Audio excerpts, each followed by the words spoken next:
Thank you everyone for joining us. I will now turn the program over to Anna Thomas to begin. Hello. Thank you for joining us today for this graduate student question and answer session with Provost Raver and Vice Provost Christy Mizell, which is being hosted in collaboration with the Graduate Student Council. My name is Anna Thomas, and I'm the Director for Events and Communications at the Graduate School. I will be moderating today, and I'm looking forward to our conversation. I'd like to start by introducing the speakers for our session. We have Sibel Raver, Vice Chancellor for Academic Affairs and Provost, Andre Christy Mizell, Vice Provost for Graduate Education and Dean of the Graduate School, and Joshua Passantino, fifth-year PhD student in Chemical Engineering and President of the Graduate Student Council. Following remarks by our guest speakers, we'll be addressing questions that were submitted through the registration link in advance of today's conversation, but you are also welcome to use the question and answer feature to submit live questions during the session. We may not have time to address all questions submitted, and we may lump similar questions together, but we'll keep a record of any questions that we do not get to today to address at a later date. And if you have a question that is specific to you or your situation, we do ask that you don't submit it here, but rather to email the Graduate School at graduateschool@vanderbilt.edu so we can address it personally. With our limited time here, we want to be sure we can address questions that are relevant to all students. Now let's get to our speakers. First, I would like to welcome Joshua Passantino to say a few words. Thank you, Anna. And thank you everybody for coming and joining on this. I know that in the past few months, we've had a lot of students voice some questions and concerns on things. And so I'm really thankful for Provost Raver and Dean Christy Mizell and the Graduate School for working together and trying to get this Q&A together in such a short amount of time. And hopefully we can provide answers to a lot of these questions and concerns. Before we do that, I'd first like to just talk about some of the updates that the Graduate Student Council is working on this semester, because I'm really excited about the things that we're doing. So for anybody who doesn't know, we have a few big events coming up in the spring for the GSC. One is the 3-minute thesis, and the applications for that opened up recently. This is open to any graduate student in the graduate school. And it's just a competition where you have 3 minutes to present sort of your thesis, an overview of what you've been working on in one slide for 3 minutes. And that's really a great way to learn about a lot of the research that's going on around Vanderbilt, and a great way to sort of practice and learning how to sort of sell your elevator pitch, because I know I'm sure we've heard a lot of you need to work on an elevator pitch to tell somebody. And so this is a really great opportunity, and we're really glad to have that event going on this year. The other thing that we have is the Graduate Leadership and Career Awards that we're going to have. We started this last year, and this is a way to celebrate and recognize our students who have done such good work, even if it's the work outside of just academic endeavors, things like mentorship, leadership, volunteer, other things like that. We want to make sure that all of our students who are doing hard work are being recognized for the work that they do. We also are planning 2 socials this semester. And so if you've ever been to one of our GSC socials, this is a good time to come and meet other graduate students. And we're making sure that we're following all the correct COVID protocols and safeties for all of these events, and making sure that we are having these in a safe and effective manner. But we do want to try and get students together as best as we can and as safely as we can, because we have been missing that kind of interaction for the past few years. So we're excited to get those working again. We also have our general body meeting will be this Thursday, so that'll be tomorrow. It'll be from 6 to 7 p.m. and that's in Alumni Hall. And what we have at our general body meetings is we have announcements and speakers from across campus who are able to give advice or talk about resources that are available to all of our graduate students. And this week we'll have Stacy Satchel, one of our academic life coaches, coming to talk, as well as Irene Walrick from the Graduate Leadership Institute to talk about opportunities that they will have. And I also want to say I'm really excited about some different projects that we're working on with the graduate school and the administration. So 3 of these are going to be mentorship, which is an issue that I know that I've heard a lot of students talk about that. And so we want to find effective ways that students can give feedback on the mentorship and how they feel the teaching is in their departments. We also want to help students get a voice by providing different ways for students to get in contact with their DGSs so that they can voice their concerns directly, because we know that it can be hard to sometimes get together in a room and voice those. We're working on finding ways to do that. And we also want to find ways to make poster printing more accessible for students. We know that posters are one of the greatest ways to show the great research that's being done at Vanderbilt. And so we want to find a way to make this more cost affordable for all of our students to go and present their great research. But with that, I'd like to thank Provost Raver and Christy Mizell and Dean Christy Mizell for co-sponsoring this with us. And I'm going to now turn the floor over to him. So Dean Christy Mizell took over leadership of the graduate school in January, and I know that he's been really eager to hear from students about a lot of the experiences that have been going on. And with that, we'll pass it over to him. So welcome, Dean Christy Mizell. The floor is yours. Thank you, Joshua, for the introduction and for co-sponsoring this conversation today. I'm very grateful to have such a strong partnership with the Graduate Student Council, and I really appreciate your leadership of the organization. While the majority of our time together today will be responding to the many questions that you've already submitted, as well as those questions that may arise during our time together, I'd like to start off by sharing with you some of the work I've undertaken since stepping into the role as Dean of the Graduate School. This past fall, the Provost and I have been on a listening tour. We've had the opportunity to meet with leaders in the Graduate Student Council, the Organization of Black Graduate and Professional Students, and various other student organizations. I want to share with you some of the concerns students raised and talk about how we are beginning to address those concerns. I should also mention that we also met with faculty across various departments to hear their thoughts on graduate education and research, and their feedback reinforced much of what we have heard from you. Our conversations reaffirmed to me that our faculty are deeply committed to training and mentoring you as the next generation of scholars and thought leaders. So one consistent theme that we heard during this listening tour was feedback from you about your desire to have more support in the area of career and professional development. Therefore, we are actively working to support the various schools and departments as they expand their career and professional development resources. As you know, there are already some excellent resources, such as those through the Brett Aspire program and the regular programming through the graduate school. And my hope is to build on these so that faculty and graduate students have the resources that they're asking for. And I must say, these efforts are paying off. Just this year, 3 Vanderbilt students received the National Science Foundation Graduate Research Fellowship Program Award. Another student received a 2021 Gilliam Fellowship Grant, and yet another was named as one of 2 recipients of the Gut Microbiome Yogurt and Probiotics Fellowship Grant from the Dannon North American Foundation. This is just to name a few of the outstanding awards that students are receiving for their excellent scholarship. The graduate school will continue to support all schools and departments by sharing best practices to lift up, nominate, and support graduate students. We know that these types of awards help you build a strong CV and better position yourself for the job market.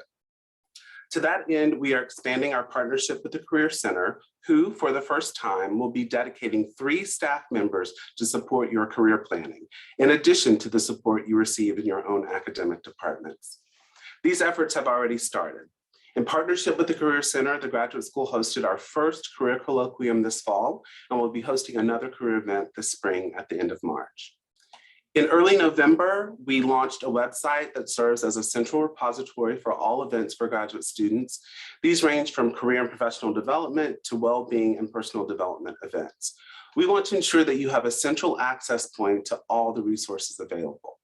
Over 48 different events and professional development opportunities were available in this repository between mid-October and December.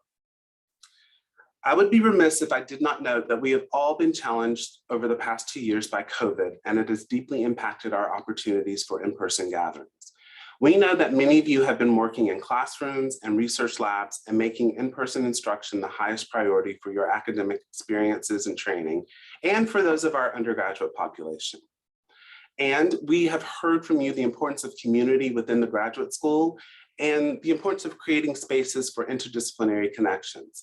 Many of you have made use of the Graduate Student Lounge and Alumni Hall, a space which we were able to dedicate solely for the use of graduate students via Commodore Card Swipe. I hope you will continue to use that space for collaboration. Another thing that I want to talk about that emerged from our conversations with both students and faculty was the need for better communication and coordination between departments and the graduate school, and more clarity around milestones and expectations as you progress toward graduation. We are working with your programs to make sure that helpful materials such as program handbooks and catalog requirements are updated, clear, and available to you to support your path to completing your degree. We are also hiring a full-time Associate Dean for Academic Affairs this spring, who will work closely with your departments and programs to support your needs. We heard from you that mentorship is key to your academic success. As a result, the graduate school will continue to place an emphasis on mentorship and work closely with your departments as they provide mentoring and other resources for you. The last major theme that arose from our conversations was concerns related to funding. Difficulties around receiving funding and the absence of a central mechanism for tracking and accessing information about student funds. The goals of this project are to make business and operational improvements and to ensure that graduate student funding is sufficient to meet your needs, including on-time and accurate payment. So first, through a partnership with VUIT, we are working to create a data warehouse, a central repository for accessing all information on graduate funding. The data warehouse will allow your departments and graduate school staff to provide quick and accurate guidance if you have questions about your funding package. Second, in the fall, we launched an in-depth analysis of graduate student funding and how we can make sure our funding packages facilitate the recruitment of exceptional scholars. We want Vanderbilt to be the top choice for all prospective doctoral students. The ultimate goal of our analysis is to ensure that your needs are being met. We are also working on graduate student housing, which is slated to open in fall 2023. We will be able to provide housing for students that is below market rate and close to campus with spaces for collaboration. I ask that you continue to share your feedback with us. I'm encouraged by the progress we have made over the course of the past year, and I look forward to sharing more with you as we get closer to accomplishing these goals. And thank you once again to the Graduate Student Council for your continued collaboration with us throughout the year to provide feedback and to be a voice for graduate students. Much of the progress we have made to date is thanks to the support of our new provost, Sibel Raver, who has been at Vanderbilt since July. Provost Raver's deep commitment to promoting excellence in research and scholarship with the goal of training you, the next generation of scholars and leaders, has propelled us forward in outlining and acting on the initiatives I've just discussed. Many of the questions that were submitted for today's session and much of what we have heard from you over the past few weeks is related to the university's health and safety protocols for the spring. We want to spend some time addressing those concerns, so Provost Raver will share more on the university's decision-making process over the past few weeks. Great. Thank you, Vice Provost Christy Mizell. Before we hear from you, Provost Raver, I'd like to ask a follow-up question regarding the graduate school's partnership with the Career Center. So Dean Christy Mizell, what types of services are available to graduate students through the Career Center? So doctoral students who are pursuing internships, careers outside of academia, or other post-academic opportunities can meet one-on-one with a career coach for advising and support. These coaches also offer virtual programming, including upcoming programs on using social media to build networks, building your digital brand, and interview success. Upcoming on March 9th, the Career Center will be holding a career expo for recruiting and networking with other graduate students, postdocs, and employers. I should also mention the creative partnerships the Career Center has engaged in with other departments, units, and organizations to host programs. For example, this fall, they partnered with the Department of Teaching and Learning, Doctoral Student Association for their monthly lunch to present a session on professional development and careers beyond academia. They also have partnered, for example, with OB-GAPS to host a session on diversity in networking and interviews. Great. Thank you, Vice Provost Christy Mizell. This is really helpful information about the career and professional development that's in place for graduate students. So I'd now like to invite Provost Raver to share some remarks before we dive into our questions. So good afternoon, Provost Raver. Thanks so much, Anna, and thank you so much, Dean Christy Mizell. I really cannot say enough about how much I appreciate your partnership, both in your leadership and through your hosting and organizing these listening tours. I think we've made great progress in translating feedback to action. And I think that's really what's paramount as we seek to meet graduate students' needs, but also so that we inspire graduate students to be able to go into the next chapter of their careers, wherever those chapters lead them or wherever they're written, so to speak. I really want to thank also Joshua Pasentino. Thank you so much for your leadership of the Graduate School Council. I think that leadership in graduate life is often under-recognized and really important. We really have enjoyed talking to leaders of these various organizations around campus. And it's just a great way to be involved and a great way to shape the future for graduate education more broadly. Thank you so much for co-hosting this important conversation and for helping to direct student questions and student needs to us so that we can best address those needs. Finally, I really want to just thank everyone who's tuned in today, all of you as graduate students. Vanderbilt would not be Vanderbilt, obviously, without you. We are an R1 research university, and that is really a central part of our identity, is training doctoral students in the way in which scholarship and inquiry can really pave the way to both tremendous gains in science, but also in the social sciences and humanities and the arts. It's just very exciting to have that portion of our university as part of our portfolio, as a part of the work that we do. I relate to it very personally. I loved being a graduate student. I really loved trying to put together the work that I was doing in the lab with the work that I wanted to do in the world. And it was because of tremendous mentorship and support of my faculty in training me that I was able to carve that newer path for how to do research in field settings. So I really am excited about the kinds of mentorship and career development opportunities that Dean Christine Meisel just outlined. In terms of just speaking specifically about COVID, I really know that we really have hit this point that I think of very much as a pivotal turning point, where we are really wanting to move forward with our research and our teaching in the face of COVID, while also recognizing your resilience, your engagement, and the ways that you have been really so central to our success in these past challenging months. And I know that many of you have questions regarding our campus protocols. One example is simply, why are we holding this meeting on Zoom?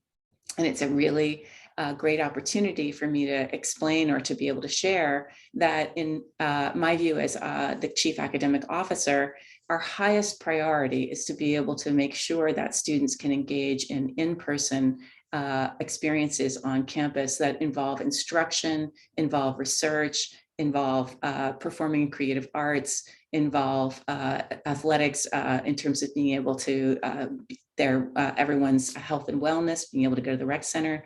Those things are really, really highest priority.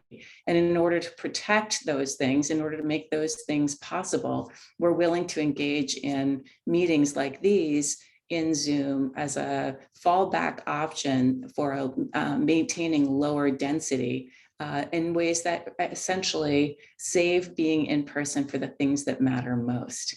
It's really important that we highlight that meetings, for example, on Zoom can work well when it is specifically about getting things done in a way that doesn't involve those highest priority activities. That said, there are no perfect answers when it comes to COVID-19. We are managing many trade-offs and limitations. Certainly, our mental health as staff members, for example, may be supported by being in the office, and we'd like to be back in the office. But I really want to thank everyone who was willing to, during the Commodore Cares period, spend a little bit less time in face-to-face interaction, except for those highest priority activities, like being in the lab, like instruction and learning. Just a few last details on that. We are also managing not only the desires of students, faculty, and our broader administrative and staff community, but we're also managing the expectations of our state and our regional and our professional accreditors. We have tremendous flexibility in each of our classrooms when we teach, on what we teach, and whether to teach, for example, in a seminar or in a lecture format. but we actually don't have that much flexibility in terms of the modality through which we teach. The modality through which we teach, whether that's online or in person, is actually a key feature of the accreditation process, where we have to actually go through an extensive promise for each program of study, for each degree granting program, on whether that degree granting program should be online or in person. And so we're managing those trade-offs as well. So I'll just take a breath for a minute just to say that another just last point, which is actually perhaps the most central in my own vision and my own values, is that of equity. We really want to make sure that every student experiences the highest quality instructional opportunity, and that those are equitably distributed across classes. In that way, we can't allow faculty to make ad hoc decisions about whether to teach online or whether to teach in person, because we really need to make sure that all students have access to the instruction that's offered in person in equivalent or equitably based ways. Certainly, there are cases where a student is going to have to miss class, either because of COVID or because of having the flu or because of a death in the family or other transportation-related issues that might crop up around the holidays. We recognize that sometimes students have to miss class, but we really want to maintain as much as possible in-person instruction with opportunities for asynchronous online instructional materials to be provided to students, whether those are study materials, notes, videotaped lectures, videotaped modules, and the other forms of online asynchronous instructional materials that we've discussed in previous town halls. I hope that's addressed some of the questions and concerns that have been raised. And I'm just making sure that I can turn it back to Anna to see where we are with the issues that were highlighted in the pre-submitted questions. You know, I think the last piece that I'll just mention in terms of equity is that we know that students actually, over the last few years, we've learned students learn better in in-person instructional contexts than in online contexts, and that's particularly true for students who may be struggling academically, that it is those students who actually benefit most from in-person instruction. And we've recently heard from a number of faculty across campus that they have noticed that anecdotally, that it is the students who are struggling who seem to have most difficulty connecting with faculty in that online setting. Anna, do you want to just move us to the next question so you can remind me where we are? Sure, thank you so much, Provost Raver. I'd like to just pause for a moment with the conversation and just remind everyone that you can use the question and answer feature to submit questions live, and we'll address as many of those as we can during this portion of the section. And I also wanted to mention that for our prior town halls that we've hosted, we've encouraged students to submit questions in advance so that we are able to directly respond to your questions with as much detail as possible. If there have been questions that we've not been able to address, we will continue to update the frequently asked questions portion on the health and safety website as we've done in the past. But we've also heard from graduate students this semester that taking live questions is really important, which is one of the reasons that we have formatted today's discussion with an open question and answer period. So we hope that this format is helpful in addition to some of the other formats that we've used previously. So we're just going to jump right in. So I'm going to go ahead and kick us off with our first question. So a student has asked, who is in charge of the decision-making related to COVID safety and class attendance for graduate students? So Provost Raver, can you give us an idea of the behind-the-scenes considerations when making such a complex decision? Sure. You know, it's very helpful to see the questions that students are submitting. Obviously, the health and safety of students is incredibly important. And in making that decision, we would like to highlight that to our knowledge to date, there have been no documented cases of transmission of COVID in classrooms. So essentially, classrooms are the safest place to be across campus regarding the transmission of COVID. So that's one key issue. Where are we safe and how do we keep people safe? The second is students' mental health and the extent to which accommodations for students whether it's for disabilities related to a wide range of physical illnesses or learning needs, those are best met through an accommodations process that is handled behind the scenes. And so those of you who may have used that process know that it's quite rapid in its responsiveness so that students' needs can be met in that classroom setting. The third piece that we really look at is where we are in the sort of national, regional, and local landscape. Obviously, we have tremendous amount of opportunity to learn from other universities, and we check in with the provosts of our 10 comparator institutions on a very high frequency.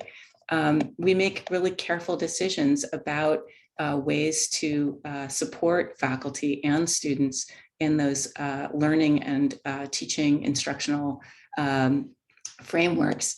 For example, with the Commodore Cares period, we really wanted to minimize transmission during and following the winter break with lower density across other parts of the campus, while continuing to find ways to really preserve or support instruction, given the importance of in-person experience for students' mental health overall.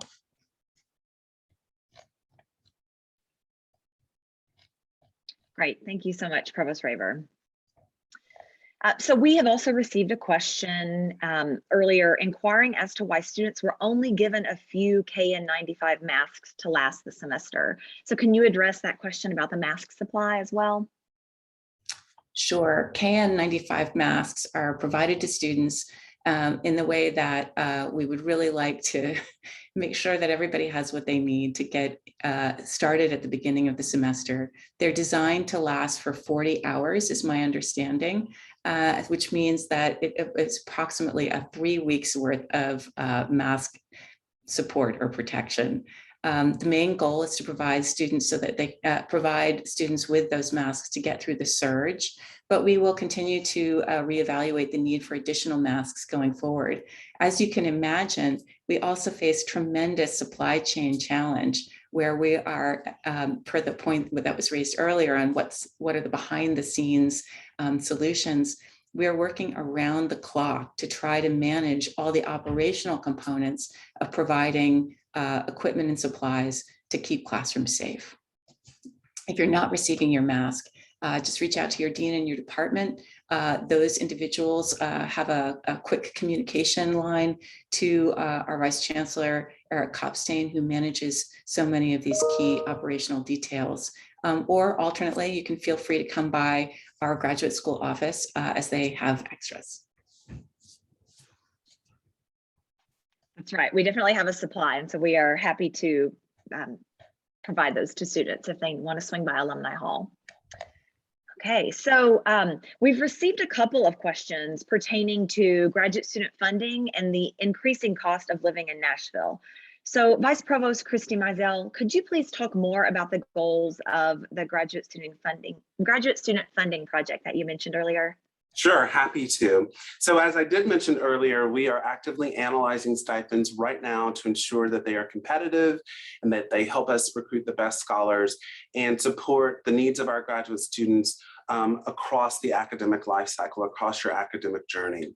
We also know that the cost of living is increasing, and part of the graduate funding, student funding project is to facilitate not only the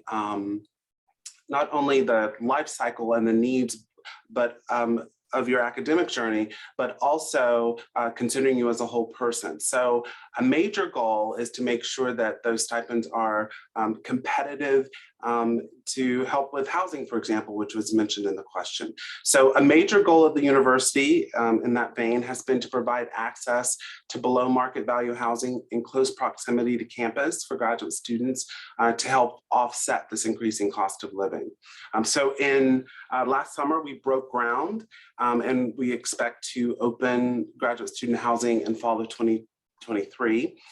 The building will include 1 and 2 bedroom studio and apartments with space for collaboration as well as retail.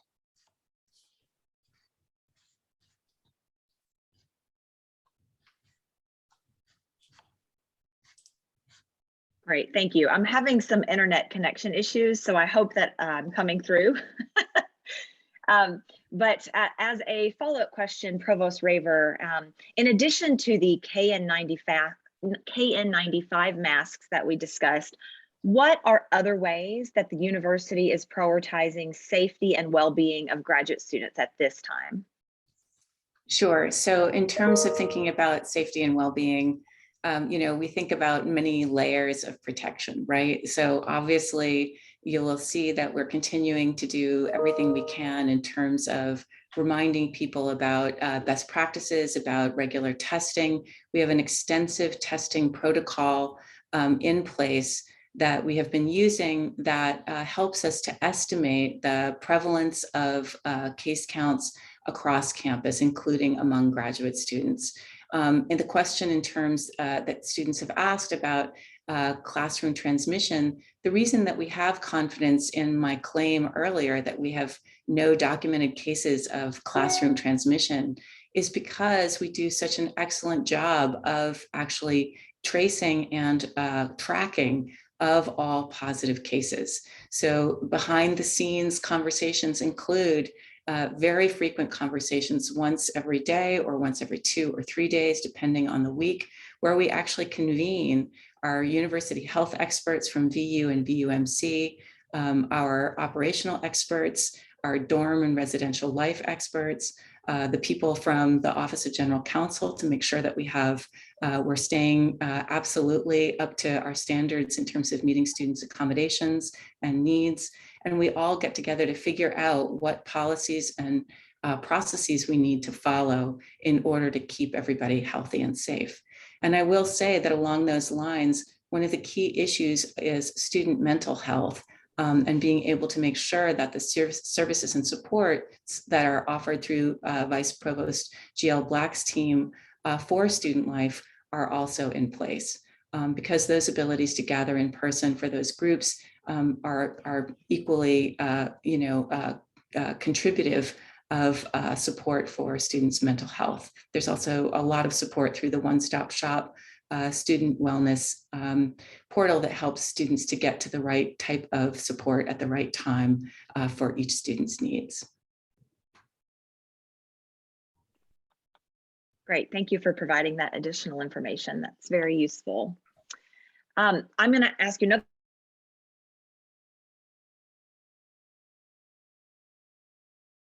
compliance with ADA requirements. So without hybrid options for high-risk people, is Vanderbilt in compliance with ADA requirements for disability accommodations? Right, so ADA compliance requires our staff to actually review the student's needs and to be able to accommodate or meet the student's needs in the classrooms in which that student is enrolled. And that happens through a very careful process that we can manage and work through in-person instructional environments. What is not possible or what leads to challenge or difficulty is that we can't have faculty making ad hoc decisions on what that faculty person thinks in that moment on that day might meet that student's needs for a wide array of reasons. One of which is that the student may not have ADA accommodation need that is visually recognizable. So we can't leave it up to the situation, the moment that the faculty finds themselves in, or the faculty person's judgment to make that decision. We so deeply value faculty members' judgment, but in that situation, we really need the full protocol and process that we have in place. And we know that that process works for in-person instruction. Thank you. And I'm going to ask you a question now, Vice Provost Christy Mizell. So we've received some questions about asymptomatic testing and what options are available to students. So can you share a little bit about what options are available to students who would like access to asymptomatic testing? Sure. If students are asymptomatic, they can use the campus testing center anytime it's open. You do not need an appointment. The testing center, as you know, is located in the David Williams Recreation and Wellness Center and open from 7 in the morning to 5 p.m. in the evening, Monday to Thursday. I also want to note that there are both walk-in, so you don't need an appointment, both walk-in and drive-through options, and more information is available on the university's health and safety website.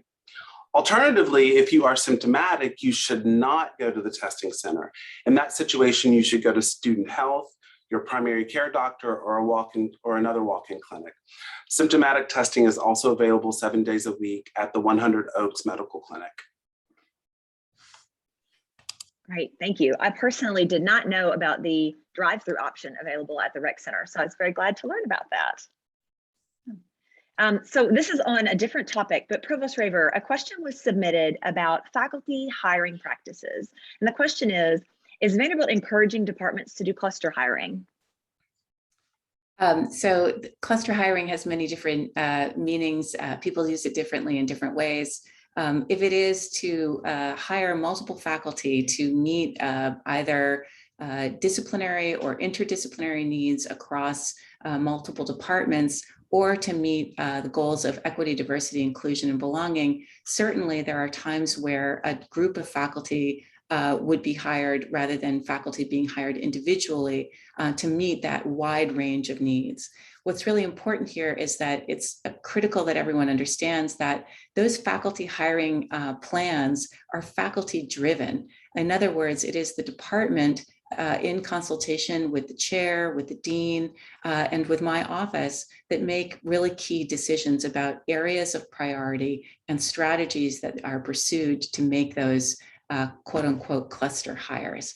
I don't know if that answers the graduate student's question. And I'm happy to have my Vice Provost, Tracy George, Vice Provost of Faculty Affairs, and her colleague, Jermaine Soto, to speak more extensively about that with graduate students. It's a fascinating area that I think graduate students could definitely know more about as you all enter the job market and as you are thinking about how to shape your own profiles, your own biographies, your own programs of research for different job search announcements, different strategies. Great, thank you. Well, to go back to an earlier sort of stream of questions, we had another question come in, Provost Raver, about the asking about the priority of student health and safety. So if you could speak a little bit more, I know you've touched on this, but how is the university balancing student health and safety with learning priorities?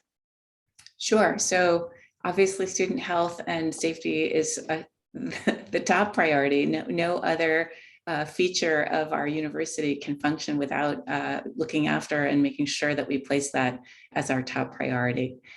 So I think that the question is, are we taking adequate precaution or sufficient precaution to meet those objectives while also trying to take the precaution or a focus on the priority of teaching and learning?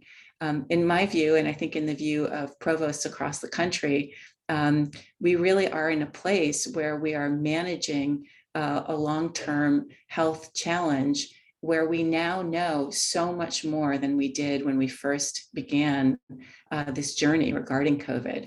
And we have the opportunity of taking advantage of the vaccines availability and the boosters availability, so that instruction today looks a lot more safe and viable in person than it did when the pandemic first hit. Those features lead us to be very confident in students' health and safety in classroom contexts, whether you are serving as a teaching assistant or as a research assistant in a lab or as a student yourself in class.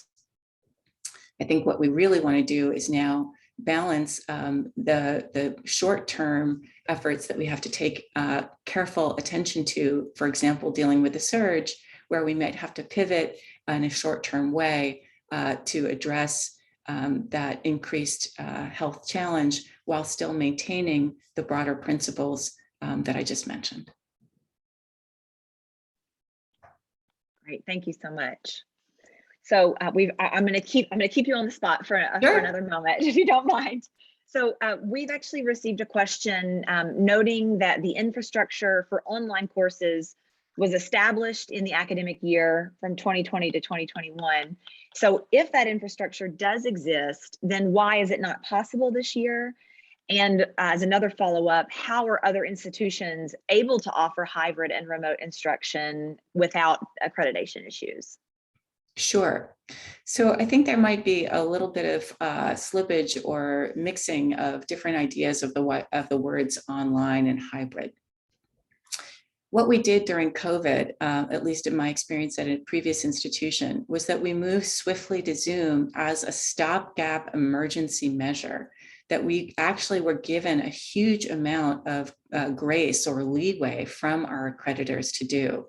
And that was in the context of having to receive accreditation approval for what we call online instruction or remote instruction that is viewed a priori as something that you plan for and really put in place. It takes about a year to design a full program of study for online delivery. That mode or modality of delivery is what I was mentioning before, that is a subject of accreditation.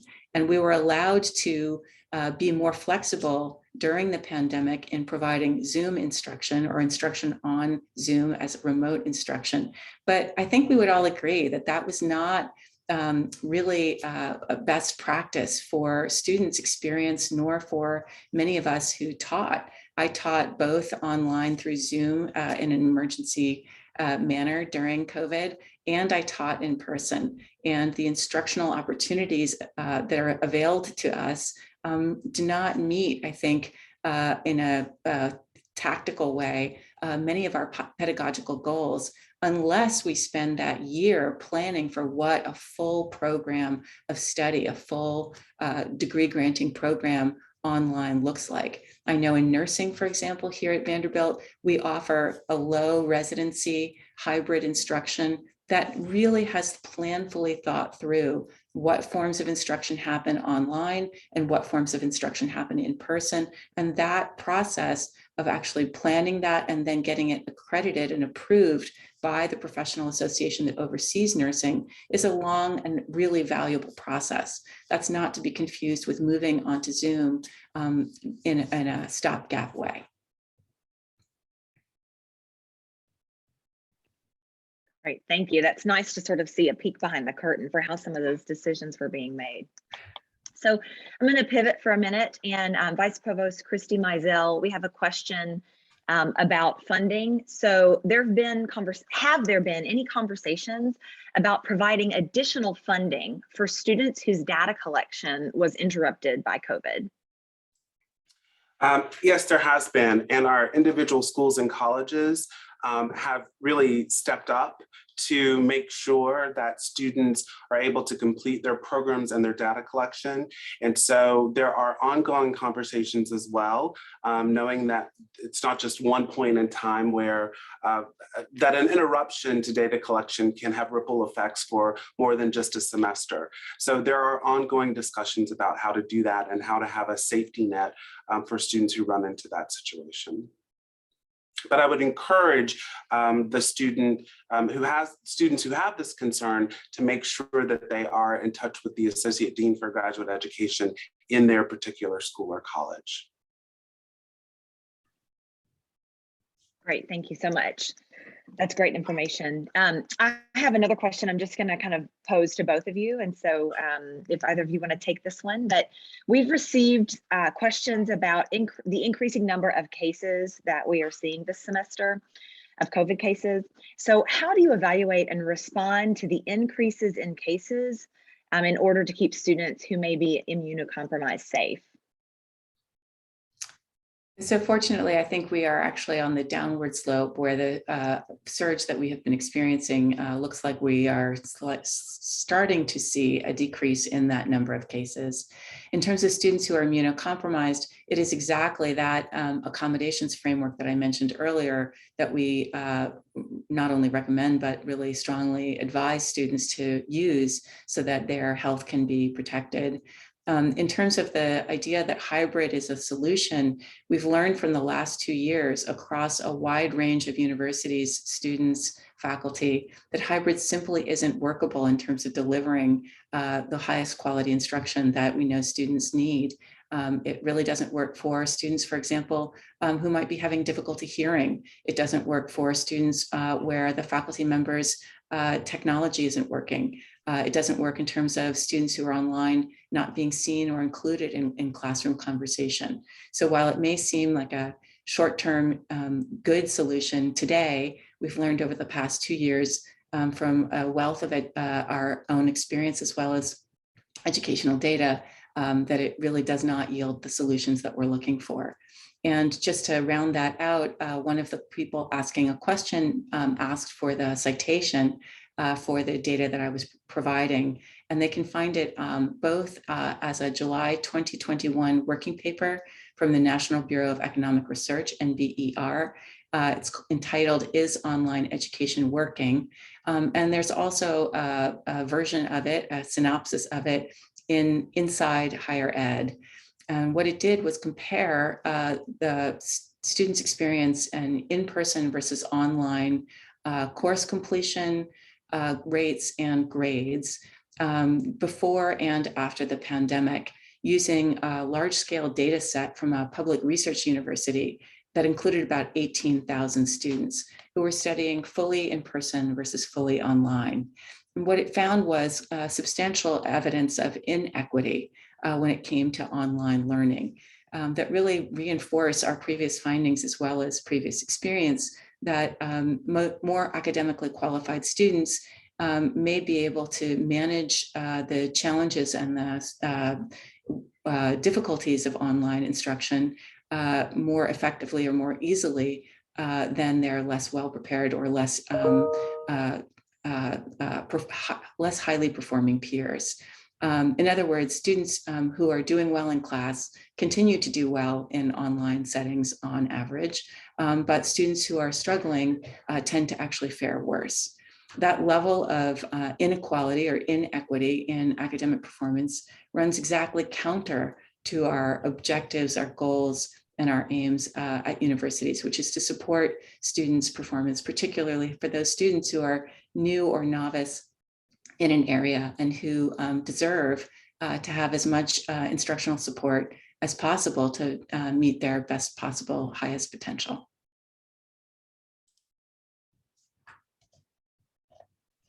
I don't know if I finished my answer to the question. It's great. Somewhere I got lost in the data, suffice to say. It's wonderful to have that data. So thank you so much for sharing those are the data from that paper. Yeah. Wonderful. Thank you for sharing that. So we've had a question that I'll open for both of you as well. We've received a question about the impact of COVID-19 on student mental health and wellness, which is something that we're all very aware of right now. So how is the university, how is the graduate school responding to the mental health needs of students during this time? So I'll just jump in and say that there are a variety of services that are available through the Dean of Students Office. So we have the UCC, Center for Student Wellbeing. We also are offering a lot of programming to bring students together so that they get sort of the social aspect of being in a group, but to talk about these issues and pressures and how the distress impacts you moving forward in your program. Some of those are through our Critical Conversations series here in the graduate school. What I would recommend for students who are facing distress, or if you know someone who's facing distress, is to look out, is to reach out to us. Depending on what the situation is, we can make sure that we steer students toward the services that are available and best suited for their needs.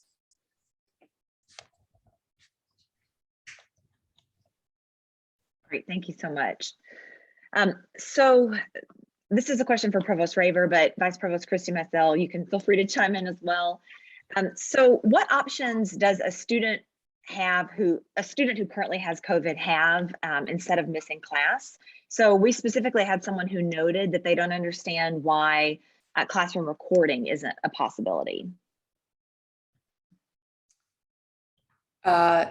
So I think the issue with classroom recording is that it requires the class to be on Zoom unless the faculty member has a camera in class. What we have asked faculty to do is to actually record if they're having modules of materials and they notice that there are a number of students who are absent, to record those materials and put them online through the Brightspace website. I think the question in terms of student absence regarding what can happen to support that student absence is very similar to what we would do or what we did do, have done and are good at if a student is absent for any other reason, which would be a wide range of supports, whether it's Zoom office hours to help the student catch up on the material that they may have missed with a faculty member, checking in with other members of the class, whether through Zoom or in person later on, or being able to access all the asynchronous instructional supports that I just mentioned, discussion sections, et cetera, that can happen on Zoom or in asynchronous, in out of classroom contexts. So, those are just one set, but there were a wide array that we've been discussing over the last few weeks. And I'm happy to put that graduate student in touch with those materials, and we could try, perhaps Dean Christy Mizell could post those on the graduate school website. That might really help with that. I don't know, Anna, am I missing any other piece of the question that you just asked? No, I think that's helpful, and we're happy to kind of share that information out more widely following this call and following, any other questions that we were not able to cover. So yeah, thank you. I will note that it's been great to have the number of days decreased so that students who are exposed to someone who's COVID positive do not need to quarantine, and those who are having to quarantine only need to quarantine for 5 days instead of 10. What's key there is what everyone does have to do is wear a mask, right? So our rules around quarantine have been reduced substantially, or opened up, or been made more flexible. The CDC has issued new guidance regarding those issues. But what is key in being able to take advantage of that increased flexibility is the wearing of a close-fitting mask indoors in all situations. Just a plug for that component of our health and safety. That's great. Thank you very much. So we're going to shift gears a little bit, and this is a question that I know are on the minds of some students, and that is for Vice Provost Christy Mizell. What supports are available for graduate students who are also parents, especially if their children are in quarantine? So first, let me just say that this is an issue very close to my heart as a parent of 4 children. I just acknowledge fully that this is a very real challenge for many of the people in our community. And so during these hardships, what's required of each of us is compassion for each other. So the first thing I would like to encourage graduate students to do is to have an open dialogue with their PI, their advisor, their mentor, their DGS, in regards to any disruptions or interruptions that they are experiencing due to productivity, to have a plan to recover that. So if you lose childcare suddenly, or your children are in quarantine, so that there's a plan in place to get that work done. I'll just say again, the loss of childcare due to children quarantining and classroom closures is just an unprecedented challenge that families with young children face. And our university protocols are done keeping that in mind, to keep you healthy and safe, therefore keeping the youngest members of our community, your children, safe as well. An additional challenge, I should say, is that, of course, we don't want children to get the virus. And so prevention really is at the heart of our efforts, especially until parents have full access to FDA-approved vaccines for their children. I will say last semester that the Graduate Student Council, along with childcare leaders here on campus, our childcare centers here, met to talk about options in the community for childcare, for additional childcare, for backup childcare. So we're working for a plan to fill that gap and those needs. Here at the Vanderbilt Child and Family Center, there are scholarships ranging from 7% to 50% tuition adjustment based on your income. So noting that graduate students who have children there may not be able to afford full cost and could use some help in that area. So I'd be happy to share out either on our website or in the FAQs, more details about the list of centers and options that graduate students have outside in the wider community. Great, thank you so much, Vice Provost Christy Mizell. So Provost Raver, we have one other question for you, which is a little bit off topic, but very relevant, which is, are there any plans to bring back outdoor tents for eating and gathering? Great. No, I haven't discussed outdoor tents this week. So, we have these very, very frequent testing, tracing, and planning meetings, and we talk all regularly about the many ways that we could support students being in less dense, more open-aired environments. As with restaurants, as with so many other venues, outdoors is obviously such a positive option in so many respects, but it has its downsides, right? One of the key issues in outdoor events, I noticed it even in attending Dean Christy Mizell's events this fall, is that it's really hard to hear. So you can imagine that putting events where students are expected to, learn and retain a lot of material, for example, might be particularly challenging. So we are weighing the trade-offs of outdoor tents for various activities, but safe to say that we have found them to be effective for social events and gatherings in the past, and they are definitely one of many ways that we try to stay on top of and offer students to gather and get together.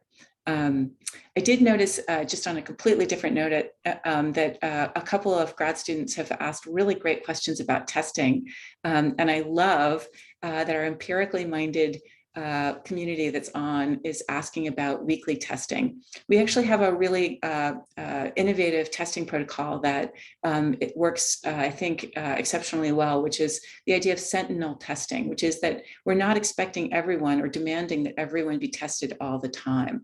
But in fact, we're using a really careful sampling strategy. We're using the best that public health, epidemiology, and sampling statistically correctly can offer to actually reduce the testing burden on the community while getting really accurate data on prevalence rates. So that's just a quick snapshot into our testing protocols regarding weekly versus once every 2 weeks versus once every month.